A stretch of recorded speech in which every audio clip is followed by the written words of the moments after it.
Cette histoire se passe dans un hôpital de campagne où le chirurgien n'est pas sur place en permanence.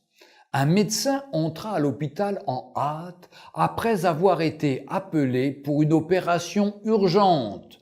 Il répondit à l'appel, changea rapidement ses vêtements et alla directement au bloc opératoire. Là, il trouva le père du garçon qui faisait les 100 pas dans le hall. En voyant le médecin arriver, le papa s'écria « Mais pourquoi avez-vous pris tant de temps pour venir? Vous ne savez pas que la vie de mon fils est en danger? Vous n'avez pas le sens de vos responsabilités ?» Le médecin sourit et dit « Je suis désolé, je n'étais pas dans l'hôpital et je suis venu le plus rapidement possible après avoir reçu l'appel. Et maintenant je souhaite que vous calmiez afin que je puisse faire mon travail. » « Me calmer? Mais si c'était votre fils, vous calmeriez-vous?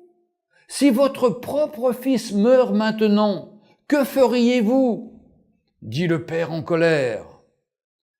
Le médecin sourit encore et répondit « Je dirais, de la poussière nous sommes venus et poussière nous retournerons. Béni soit le nom du Seigneur. Les médecins ne peuvent pas prolonger des vies. Allez et priez pour votre fils. Nous ferons de notre mieux par la grâce de Dieu. » « Oh, c'est facile de donner un conseil quand on n'est pas concerné, » murmura le père. L'opération dura quelques heures, après lesquelles le médecin sortit, satisfait et content. « Merci Seigneur, votre fils est épargné. Si vous aviez d'autres questions, demandez à l'infirmière. » Une fois le médecin parti, le père dit à l'infirmière « Pourquoi est-il si arrogant ? Il ne pouvait pas attendre quelques minutes pour me parler de l'état de mon fils ?» L'infirmière répondit, les larmes dans les yeux. « Son fils est mort hier dans un accident de voiture. Il était à l'enterrement quand nous l'avons appelé pour opérer votre fils.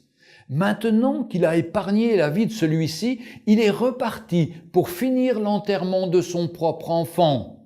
Ne jamais jugez personne parce que vous ne savez pas ce que celle-ci peut traverser en ce moment. »